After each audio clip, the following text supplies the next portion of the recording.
Olá, meus irmãos e minhas irmãs, estamos na quarta-feira da 14ª semana do Tempo Comum. O evangelho deste dia está em São Mateus, no capítulo 10, versículo de 1 a 17. A palavra de Deus sempre nos ensina, seja com exemplos de coisas boas, sejam com exemplos de situações que não são boas, mas que serve para evitarmos o erro e andarmos no caminho de Deus. Assim encontramos na primeira leitura da profecia de Oséias constatações e alertas. É constatado que Israel era como uma vinha abundante que produzia bons frutos, frutos abundantes. Porém, esses frutos eram empregados de forma inadequada. Os recursos de Israel eram usados para construir coisas que não agradavam a Deus, e o profeta anuncia que, se não houver uma mudança de comportamento, ele sofrerá consequências drásticas. Assim também ocorre hoje. Os desmandos políticos trazem sérias consequências para o país, para a sociedade e para os indivíduos. Mas não é só isso. A maneira como cada um de nós emprega os frutos de nossos dons e talentos vai repercutir em nossa vida. Se os empregamos bem, temos bons resultados. Se os empregamos mal, colhemos o que plantamos. É a lei natural das coisas.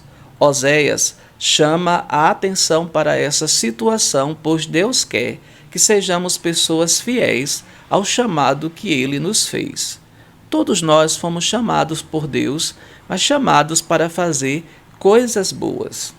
Quando nos desviamos do seu caminho, não estamos correspondendo ao seu chamado. É o que mostra o Evangelho de hoje. Jesus, no Evangelho de hoje, chama os 12 para a missão de combater e expulsar os males que atingem as pessoas. 12 é também um número simbólico, que significa, entre outras coisas, a totalidade. Chamar os 12 significa que Jesus chama todos nós. Todos nós temos o dever de ser operários na messe do Senhor, de fazer o bem, de lutar contra os males e expulsar os demônios que se apoderam de pessoas, situações e instituições. Jesus chama os 12 e lhes dá poder, isto é, os capacita para a missão. Vemos aqui que Deus não chama apenas os capacitados, mas capacita os que foram chamados. Assim, não temos de temer o chamado de Deus e achar que não servimos para a missão. Se Ele nos chamou, é porque espera algo de nós e nos prepara para isso. Vemos que Ele chama a todos, com as suas diferenças. Quando formamos uma equipe de missão ou para qualquer outro trabalho ou estudo em grupo, queremos sempre pessoas que tenham alguma similaridade. Nossos grupos de relacionamento são formados por pessoas com certas semelhanças. Jesus não age assim. Os que ele chamou eram pessoas bem distintas umas das outras, com funções e comportamentos também diferentes. Essa diferença reforça a ideia de que o chamado é para todos, não importa quem somos, e não apenas para alguns privilegiados. Entre os que ele chamou, havia trabalhadores braçais, pescadores, pessoas interesseiras, isto é, pessoas que queriam obter vantagens, pessoas mal vistas pela profissão que exerciam na comunidade, revolucionários e até desonestos e traidores. Todos foram igualmente chamados. Todos nós somos igualmente chamados.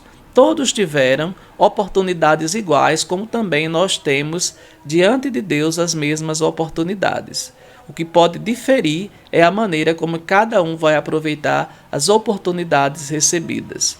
Quando um funcionário de uma empresa sabe aproveitar as oportunidades que lhe são oferecidas no trabalho e age sempre de acordo com as orientações de seus chefes e patrões, cumprindo diligência e empenho suas funções, há grandes chances de ele subir de posto dentro da empresa e se tornar, quem sabe, gerente, sócio e até patrão. Assim ocorre na missão a que os discípulos foram chamados. O campo de missão foi e continua sendo o mesmo para todos. Alguns se empenharam nas suas tarefas de modo exemplar e foram amados pelo Mestre, João, o discípulo amado. Outros, apesar das dificuldades, também se empenharam e conseguiram lugar de destaque. Pedro, que se tornou a rocha que sustentaria a igreja. Outros ainda queriam lugar de destaque. Foram alertados pelo Mestre, os filhos de Zebedeu. E outros foram traidores do Mestre, agindo de má fé, pensando apenas em obter lucro para si próprio e por causa disso não tiveram escrúpulos em suas ações, vendendo o próprio Mestre, Judas Iscariotes. Como também fez Israel, que se desviou do chamado de Deus, como nos mostra a primeira leitura. Todos foram chamados e enviados para trabalhar na messe, com recomendações para agir corretamente. Todos foram orientados de maneira correta e igual. Por que então agiram de modo tão diferentes? Por que em nossas famílias agimos de modo tão diferentes uns dos outros? Assim também acontece na comunidade, na sociedade e na missão. Cabe a cada um de nós fazer sua escolha. Deus dá oportunidades iguais para todos na sua messe. Cada um de nós cabe avaliar o próprio modo de agir. A erradicação ou a diminuição do sofrimento que assola o mundo depende do comportamento dos trabalhadores dessa messe. É o que nos mostra a liturgia da palavra deste dia. Que possamos nos esforçar para ter comportamentos íntegros de pessoas do bem que amam verdadeiramente seu próximo e que por isso sabem perdoar.